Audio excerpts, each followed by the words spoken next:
Yeah, so thank you once again from my part. I would, do we ask the guests to come up front, or do we stay in this like table setting? Yeah, okay. So I would like to at first introduce Professor Dr. Kerstin Wittmann-Englert from the Technical University Berlin. She was between 2009 and 2018 the chairwoman of the State Preservation Council in Berlin. Since 2010 she's a professor for art history at the Institute of Art History and Historical Urbanistics at the TU Berlin. And she's still, since 2009, the member of the ICOMOS Expert Committee on the 20th Century. As I understood from your publications, your focus is very much also Berlin and partly also like after-war architecture. You were the co-author of the Baukunst der Nachkriegsmoderne, Architektur für Berlin 1949 bis 97, together with Adrian von Butler, and then the book Verflechtungen Berlin in der Architektur der 1960er Jahre and Botschaften in Berlin. Was it also all? Because I think maybe I researched the Czech. The other one, but it's also with students and also the Bauhaus. Yeah. Sorry, this is our students and Gabi Dolf Bohnekemper. Yeah, thank you for the addition. Yeah, we will be happy to have you in the conversation. Our next guest is Jana Kořínková from Brno Architecture Technical University, where she's been focusing on modernist architecture and urban planning and their influence on post-war modernism in Central Europe. She's been researching the topic of institutionalization of visual art and collaboration of artists and architects under totalitarian regimes. And she's a long-term editor of the internet platform auch and web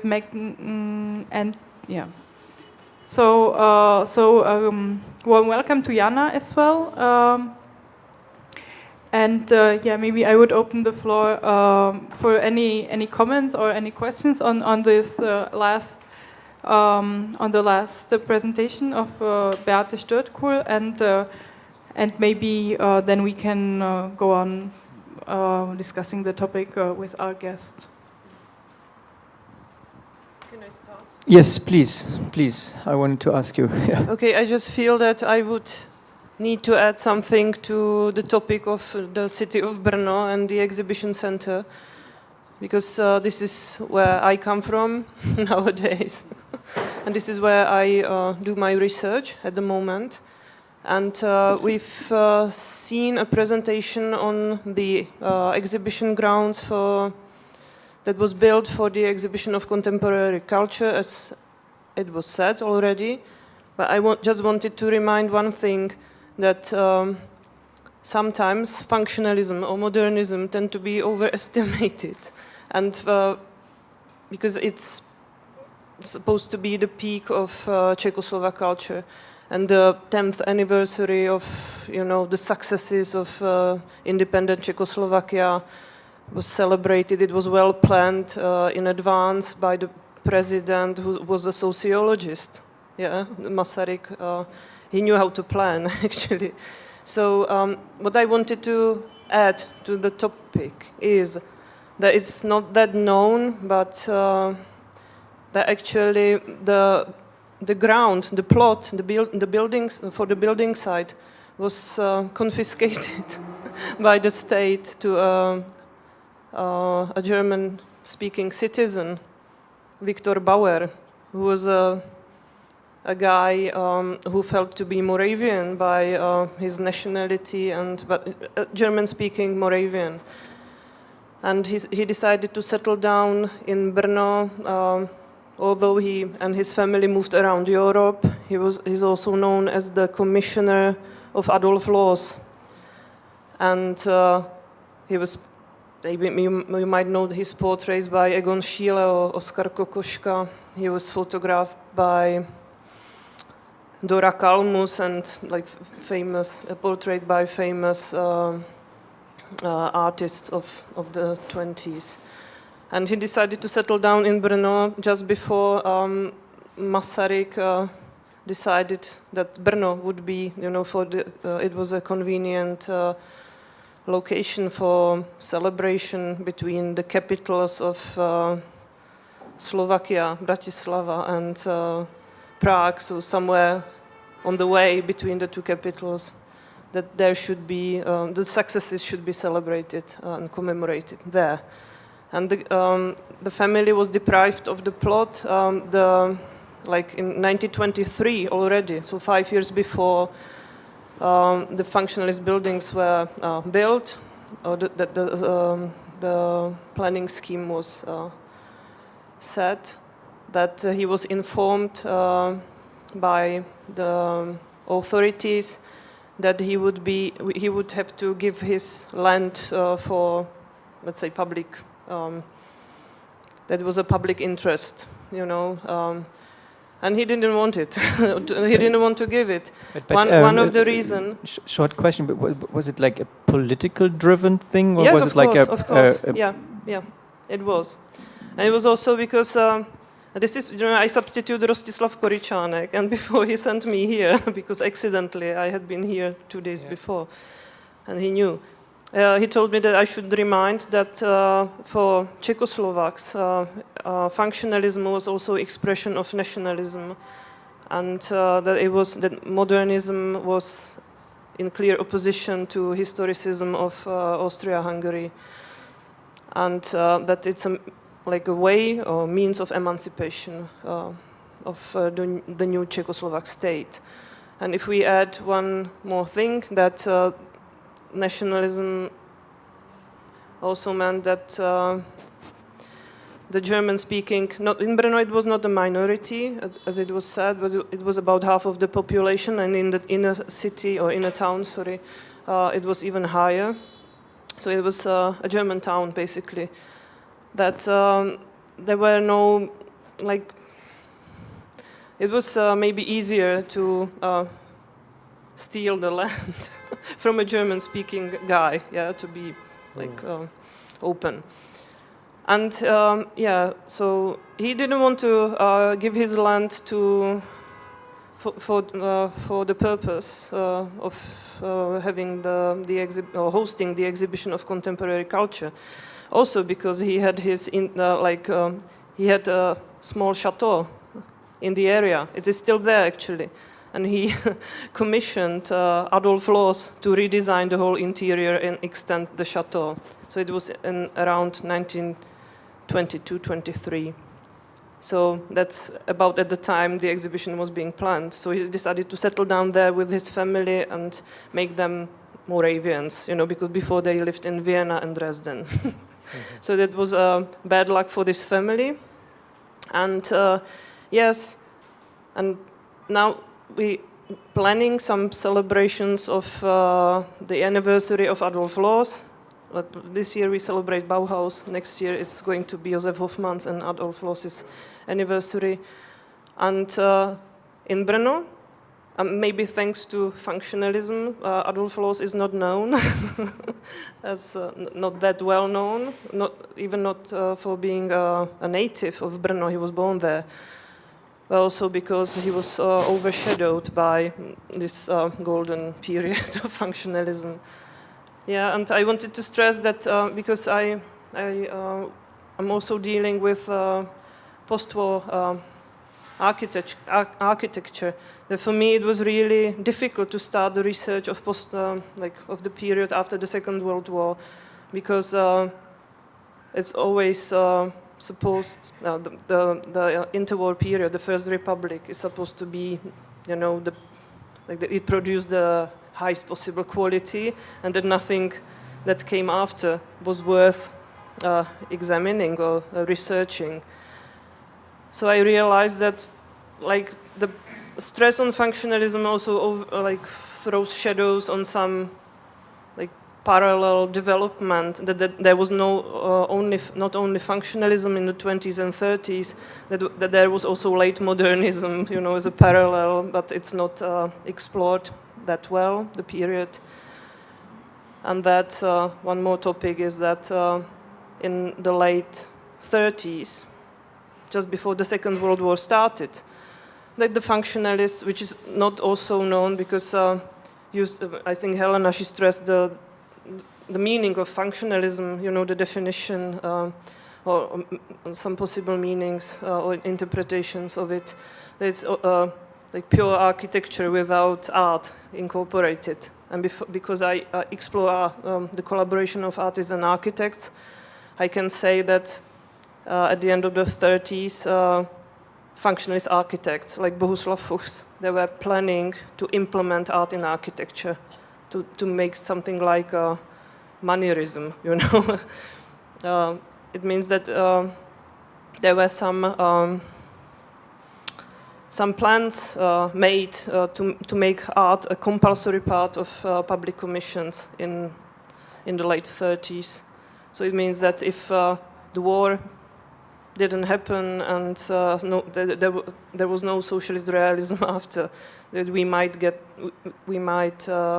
have got some examples of functionalism with buildings painted and adorned with sculptures in Brno. It was my interpretation of this is that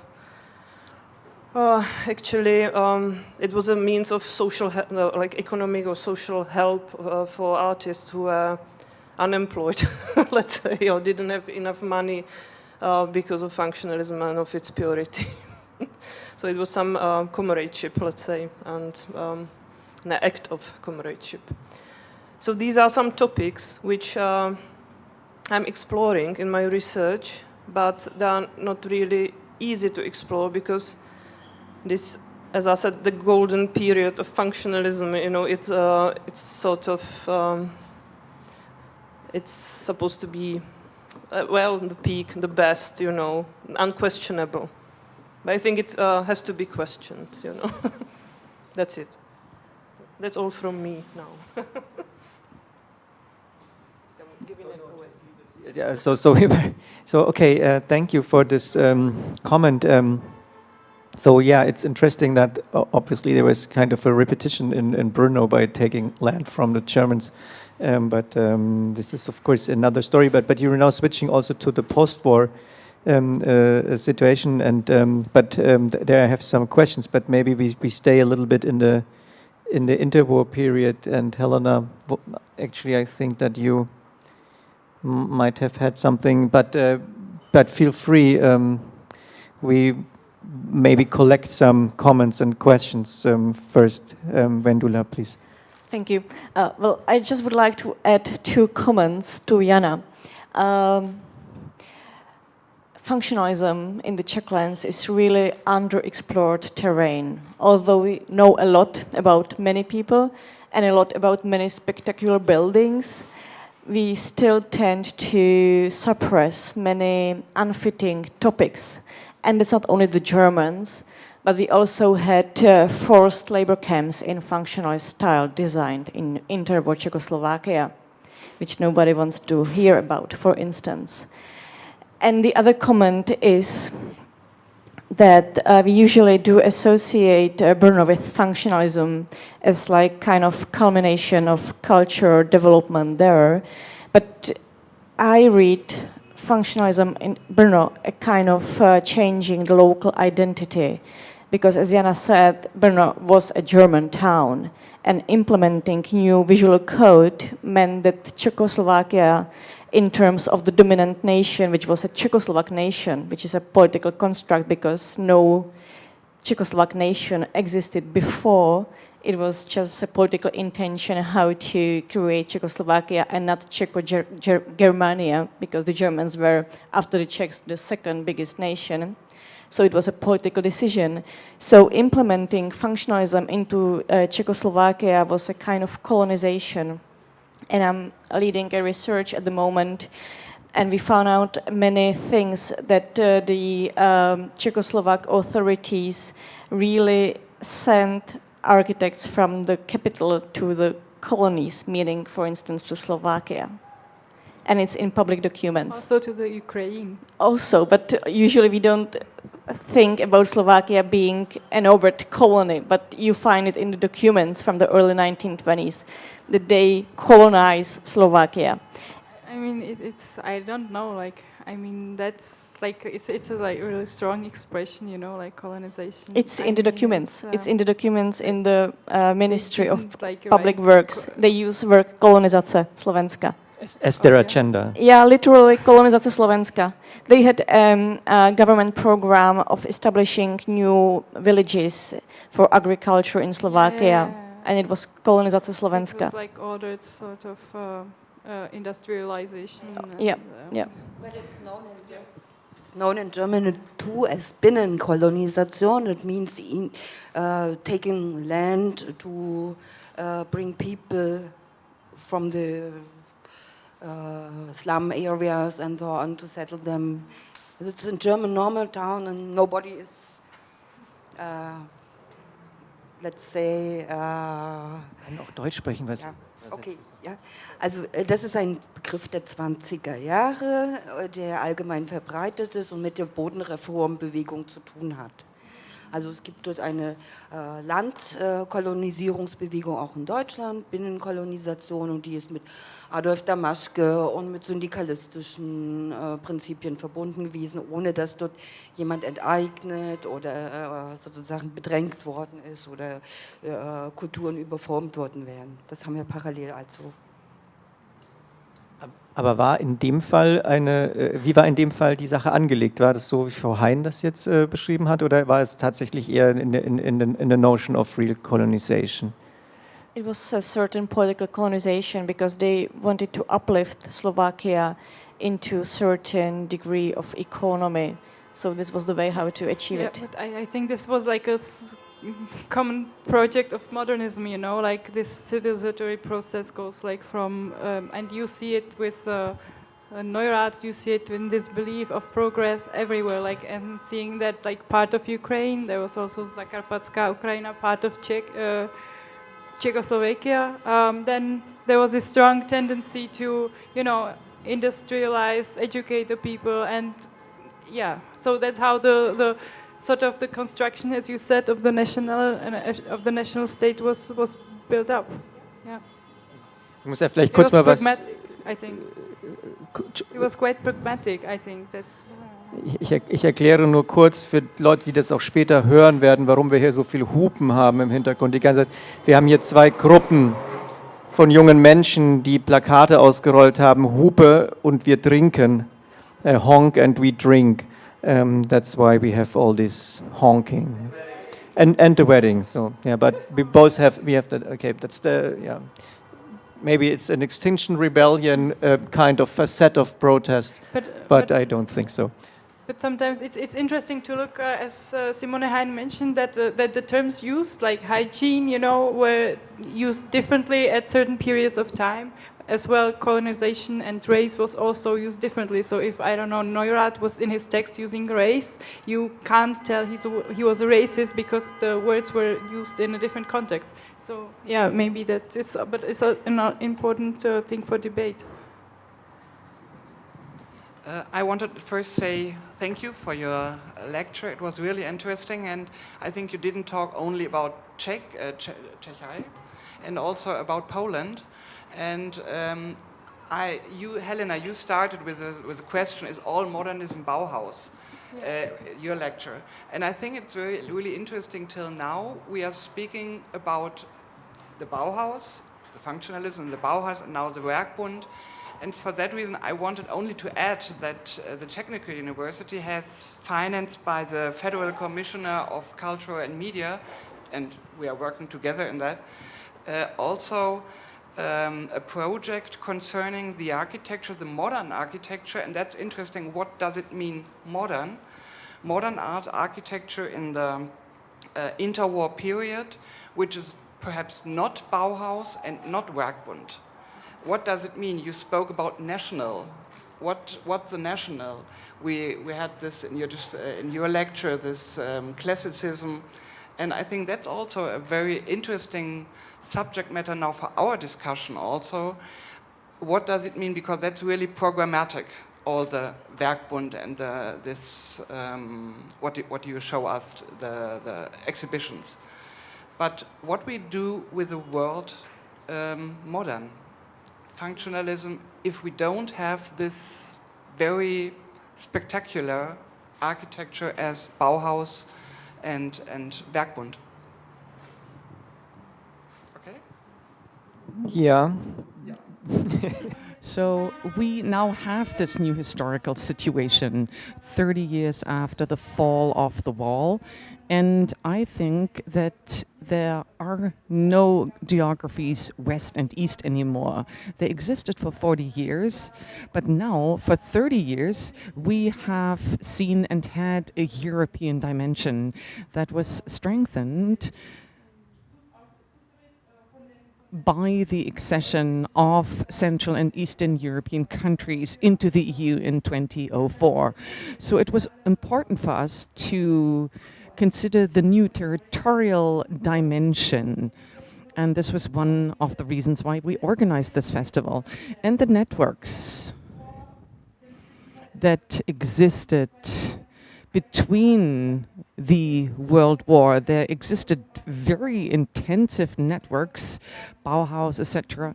And we wanted to also shed some light on those and link ourselves to those.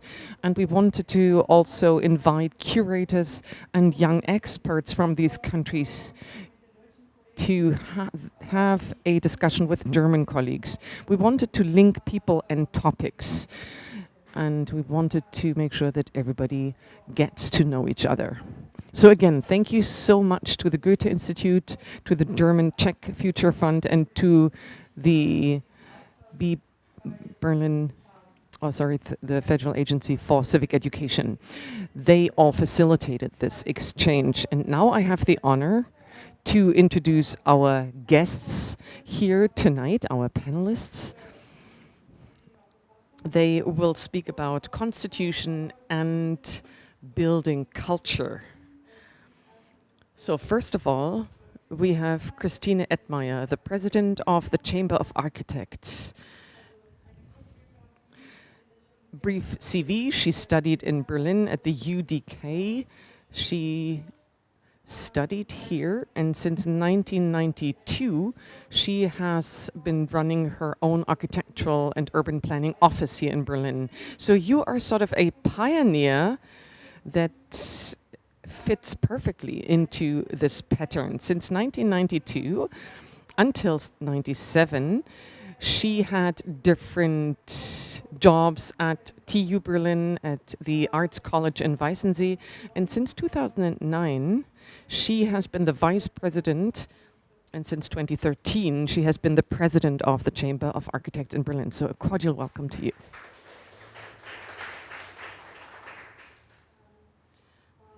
And then Ms. Petra Ernstberger.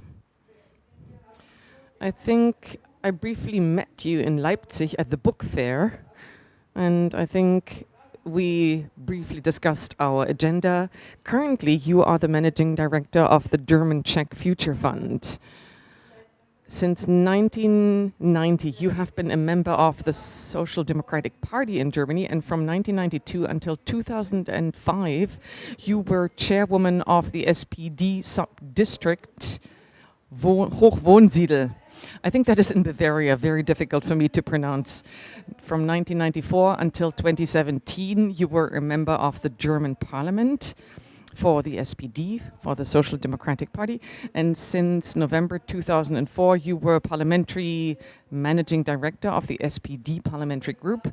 And for 12 years, you chaired the German Czech parliamentarian group in the German parliament. Oh, 20 years. Okay, sorry for that. And now you are the managing director of the German Czech Future Fund. And then we have Mr. Bernd Hunger.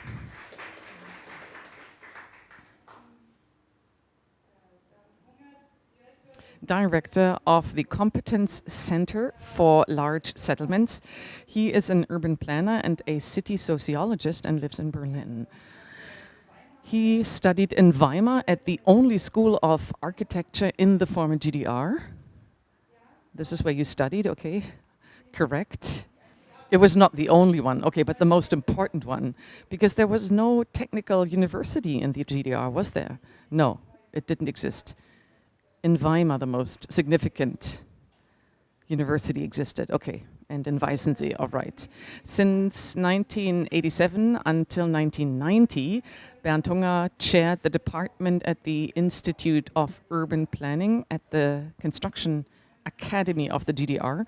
From 91 until 2007, he was the chair and owner of the City Office Hunger, City Research and Urban Development. And since 1999, he has been the spokesperson for urban planning, research and development with the GDW, that is the Association of German Housing Companies. So in other words, Mr. Hunger deals mostly with big settlements and with city sociology and urban planning.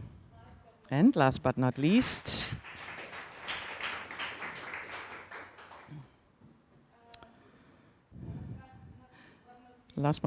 we would like to welcome a very important guest, Mr. Rainer Nagel. He is the chair of the Federal Foundation for Building Culture. After studying architecture in Hanover and after working in Hamburg, he had different functions at district and senate levels in Hamburg. And since 1998, he worked as a managing director of Hafen City Hamburg. From 2005 on, he was the chair in the urban department in Berlin. He was in charge of urban planning and the planning of free spaces. Rainer Nagel is a member of the German Academy for City Planning and Regional Planning, and also a member of the Association of German Architects. He is also a member in the board of National Urban Development and the EBA Expert Advisory Council. Since 2009, he has been teaching, amongst others, at the Technical University of Berlin. Welcome. The Federal Foundation of Building Culture, did you say that? Yeah, I said this in the very beginning. It was so many things, sorry. All right. That is all really fantastic. So I have to make one more important remark. Because of the EU GDRP, we are pointing out that we are going to audio record and videotape this event here tonight. If you don't want to be in pictures, if you don't want to be filmed, please raise your hands. There is a big plurality in those 2 decades, although functionalism tends to overshadow everything next to it. Because the recent, well, not the recent, but from 1990s or starting in late 1970s with Vladimír Šlapeta, that generation of architecture historians somehow selected particular trends, buildings and people and tried to create a direct line of development of Czechoslovak architecture to culminate in functionalism, which would be later translated into neo-functionalism in 1990s, in kind of identification with the brilliant interwar period of Czechoslovakia. But next to it, there were many other streams that were represented by many very good architects. Well, the first of them was national style in early 1920s, which is ridiculed by the avant-garde because it was heavily decorated and full of colors and expensive. So it was kind of nonsense. But this generation of architecture historians actually never touch it because it's not the spectacular tension to functionalism. And then there were many movements like neoclassicism, which also have many brilliant structures left behind. Yeah, But it's the same architects. So this is a change in one oeuvre you will find. So it's not an opposition. Yeah, it's conflict, it's correction, and so it's, I see it more than as a movement and flexible genesis. And there's different phases, and you find it in the oeuvres of one of the same architect, like Jana Kořínková, you find purism, and so that's very important. Sometimes they are different, sometimes they are the same. Yeah. Self-criticizing and developing. I have one more remark that, as you mentioned, like creating this canon of sort of like architecture. We know who's doing that, but it was also about the discussion on cubism, right? I mean, if there is anything like cubism at all, or if it's just a type of expressionism in architecture, you know, and like there were like people saying cubism, it's cubism because it's specifically Czech or Czechoslovak, and there were people saying no, there are some predecessors and influences, it's more like an expressive sort of architecture. And I would also add there are like historians like Jindřich Vybíral who was writing this book about Leopold Bauer and all of these German architects, you know, and also about the students of Jan Kotěra, and yeah. So I think there were people like who are open, but yeah, and who are more interested in this like evolution than like some kind of a modernist break, because maybe it was also like connected to this identity building, as you said with the Republic, that you're kind of like constructing a break. And if you were like more interested in the evolution, then you also have to look at what the German architects did in Czechoslovakia and so on, and then it's a more fluent trajectory. Yeah, but maybe you could also say a few words. What was the position of functionalism or the Bauhaus or modernity in the Weimarer Republic? If it had the sort of nation building function, or if it was rather going contrary to what the state was actually wanting. Like in Czechoslovakia, it was quite pronounced, and also actually in these new countries, right, of Central Europe, I think there was like this similar tendency, kind of.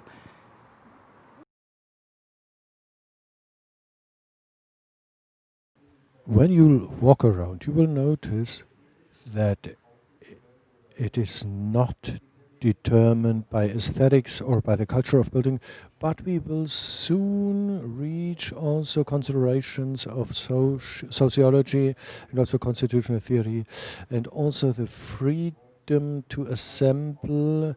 You hear the tractors humming around, so it's not just aesthetics and historical buildings.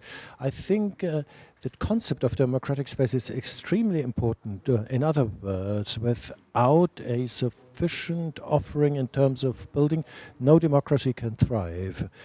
Coming back to the anniversary of the Bauhaus, we have this final event, Bauhaus Reuse or Reuse Bauhaus, Bauhaus Reuse. It's almost the conclusive event of the Bauhaus anniversary. 100 years of Bauhaus. I don't know what's your judgment on this 100 years. Who believes it's a smash hit, a full success? Nobody showing up, one positive vote. So when the urban planning, who thinks that the year of cultural heritage in Europe, it was a full success. To my surprise, only 4 people showed up. So these anniversaries pass by and you get over them. The Bauhaus anniversary started out rather slowly, because at the very beginning people started saying so much Bauhaus. We organized 5 events, among other things, with the with the trades and crafts. We also erected a sculpture as a first movement. We thought it was a highly relevant topic. On the other hand, on this occasion, the 100 years of Weimar Constitution was short-thrifted, but in reality Bauhaus would never have been established if not probably at the same time, around the same time, the Weimar Constitution had not been adopted. They wouldn't have the grounds and the organizational structures. This feeling of a new start wouldn't have been there. It was fully supported by politics, especially the left-wing currents, but also the social democrats. It was rather viewed with a critical eye by the conservative and right-wing circles. So without this support, the Bauhaus would not have thrived. What's true to the present day, the building culture, we hope that they provide us with the solution of social question, like in 1918, 1919, it's the topic of housing, as a true shortage of housing. And the Social Democrats hope to resolve the question of housing from the Bauhaus, which provided also the main support. It was not so much art or handicraft or trades, but when the Bauhaus started out in 1927 for earnest with modern social building, then there was a big upswing. It was not the Bauhaus people, but their fans and their network started building in Frankfurt, in Stuttgart, in Darmstadt. Huge residential neighborhoods, settlements that became a role model, and the Bauhaus made itself felt. The reduction of price-worthy building. We have analogies. We do not have anything like a Bauhaus, but we have intermittent status. Nessie Edmeyer, Berlin is preparing for the next IBA. So but when the Bauhaus started out in 1927 for earnest with modern social building, then there was a big upswing. It was not the Bauhaus people, but their fans and their network started building in Frankfurt, in Stuttgart, in Darmstadt. Huge residential neighborhoods, settlements that became a role model, and the Bauhaus made itself felt. The reduction of price-worthy building. We have analogies. We do not have anything like a Bauhaus, but we have intermittent status. Nessie Edmeyer, Berlin is preparing for the next IBA. So the exceptional period, intermittent exceptional phase, would probably be also a reflection of the Bauhaus atmosphere. Again, considerations are being undertaken how one can build at a low cost with cheap building materials, for example wood, and also for the sake of climate protection. Well, we must admit that these supposedly cheap building materials are much more expensive than the traditional building materials. The same was true for the older Bauhaus. So the new building techniques turned out to be more expensive than the traditional or the standard building practice. And Gropius lost any mood to continue on that road. So we have so many analogies. It's extremely political. The dilemma today, like back then, we know 100 years afterwards, we knew what we had got with the Bauhaus. Today, again, politics does not perceive the opportunities in building culture. So many different issues are taken as a triggering moment to legitimize oneself, immigration, climate issues, and a maximum limit on the rents. So it's much ado about nothing, but the opportunities that rest within the building sector are hardly ever seen. So we need to take this responsibility, taking the politician.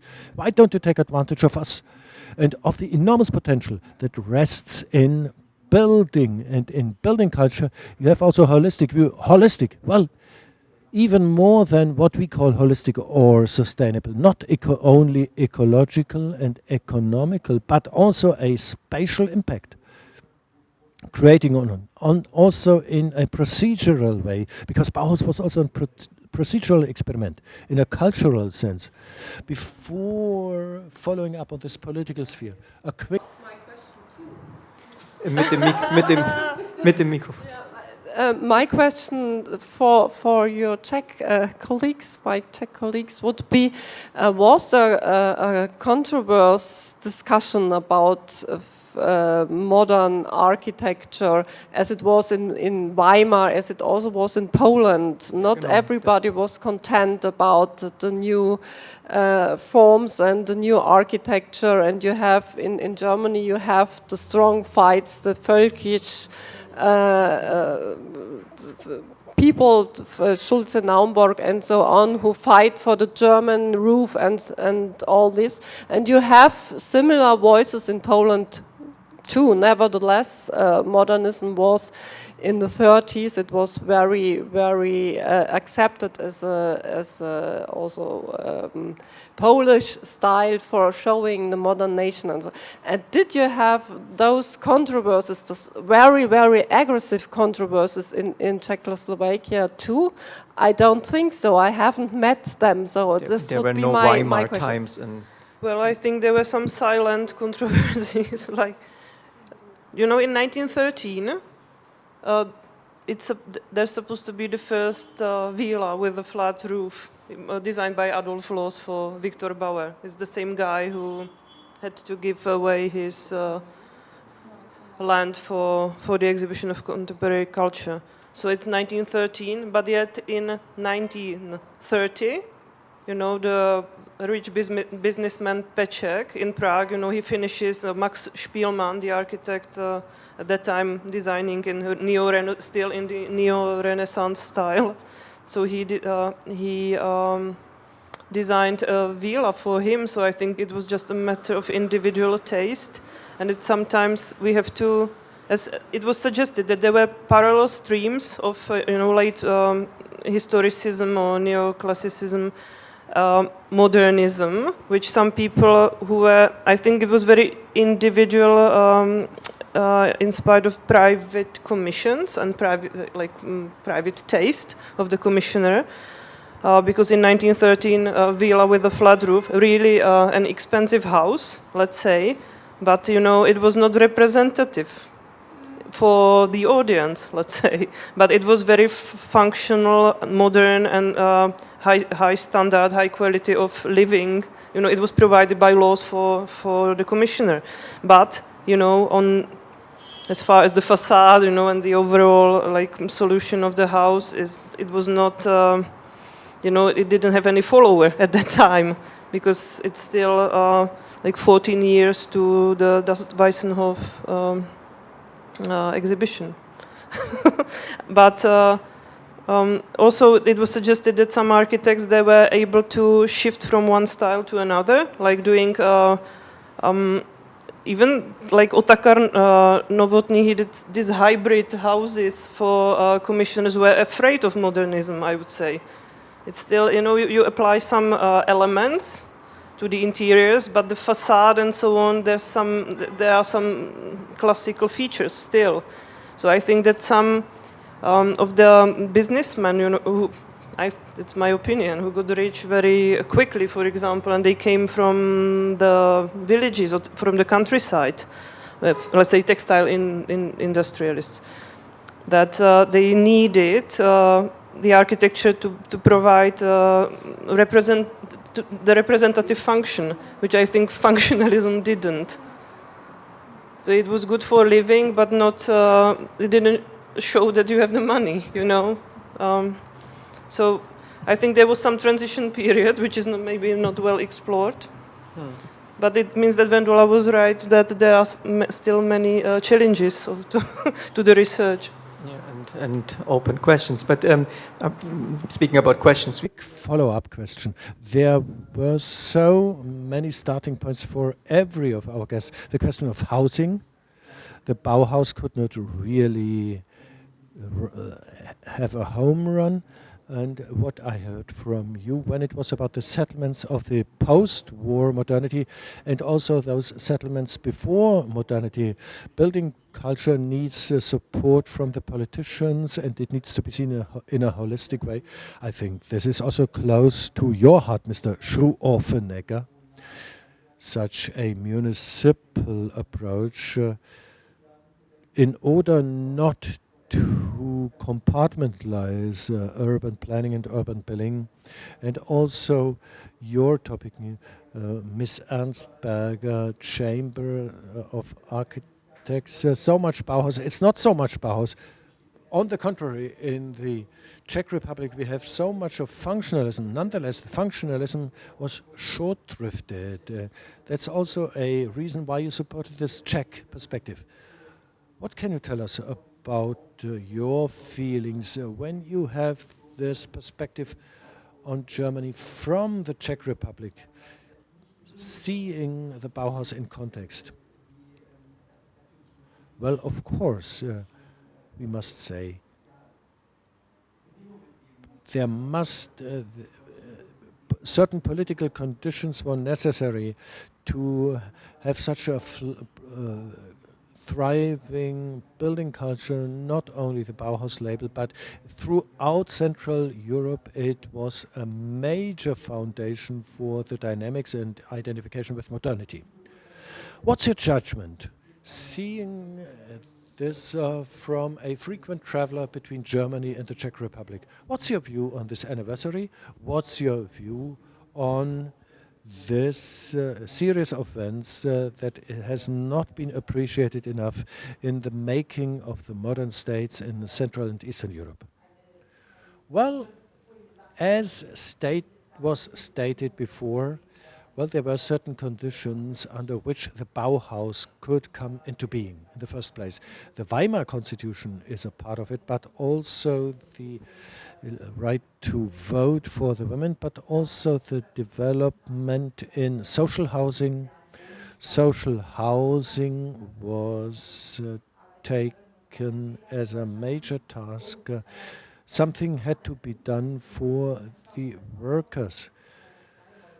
That was an environment in which the Bauhaus could create open spaces to think it through thoroughly, to experiment, and also open spaces for dispute. That's something that I want to see again. There is a recent book published in 2018 by British architecture historian Mark Crinson, and it's called Rebuilding Babel.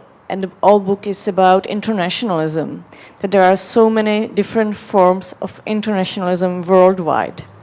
So I would like to take it back to Czechoslovakia, because when they speak about functionalism as international style, it was a certain kind of national style, because there is an example when in 1928 there was competition for the National Assembly buildings on Letná, which is an empty district, a kind of urban void until now. And there was a series of competitions for building a government district. And at the end, if the war didn't come, there was a personal unity of different competing architects within functionalism who actually never cooperated, but receiving this commission, they were able to establish an office in different generations, and they were Janak, Krejcar, and Roškot, creating one architectural office. And when you read the official canon, which is dominating the Czechoslovak architecture history, you always find like the generations of architects who had many controversies, and then you found out in archives that they founded a common office. So there's really a lot to discuss and think about. I was also like having this point on internationalism, that the Young Republic was actually intentionally trying to be international. Like, I mean, taking this example of the trade fair palace, you know, like it was like there were like offices for Iran and all different countries. So I think it was quite present, and also there was like this. Jana was speaking about this clash of representation and traditionalism. I mean, we could see it in the commissioner that he wanted to clad these like small hall. The walls were clad in marble because he didn't see this factory-like architecture that the architects did actually in this big hall. I was showing these images with the machines and so on, so that it really looks like a factory. Like it was not representative enough. So yeah, so that was kind of. But I think they kind of also like this Boháč. The translation of the name Boháč is a rich man. He also wanted to have some kind of pan-Slav, whatever, or international state. So it was, yeah, there was like another layer of this pan-Slavism, but I don't think that was manifested in the functionalism or in the state doctrine, actually. Right, in the 20s. No. Yeah. Well, if the National Assembly at Letna would be completed, then it would be manifested in functionalism overtly. So, because we have to watch the time, or as we have to watch the time, we have to end on that point, because we have a kind of a technical experiment after this short break. Ich kann das ja auch in Deutsch sagen, Bauhaus have not been completed to the present day. We have not reached a status that was really envisaged back then. Looking at the equality of genders, well, we still have not reached a stage where women have the same income as men, both in Czech Republic and in Germany. Nor have we reached the same ranking of women in top leading positions, let alone the universities, where we have still a male dominance. The same is true, for example, what is the buzzword? Well, we have the chaos in housing, because politics in certain periods, especially in social housing, has cut down, and the social situation in Germany has improved very much, so we do not need any longer social housing, but look into the major cities. The rents have been pushed up to such a degree that ordinary people can no longer afford the rent, and couples have to work both to afford a decent living space in Munich and in Prague. We have exponential growth of rents. Then you have institutions like Airbnb that are aiming only at profit, and that just trade of these apartments. I don't see any major counteraction in Prague that they would be limited, so the Airbnb and campuses like this. So the lack of housing is not tackled. We have also differences in the development of rural areas and the cities. I come from a rural environment. I'm not a city dweller. Up to some years ago, you could buy a house for just €1. They were thrown after any interested people. Certain structures, such as small villages, are depopulated.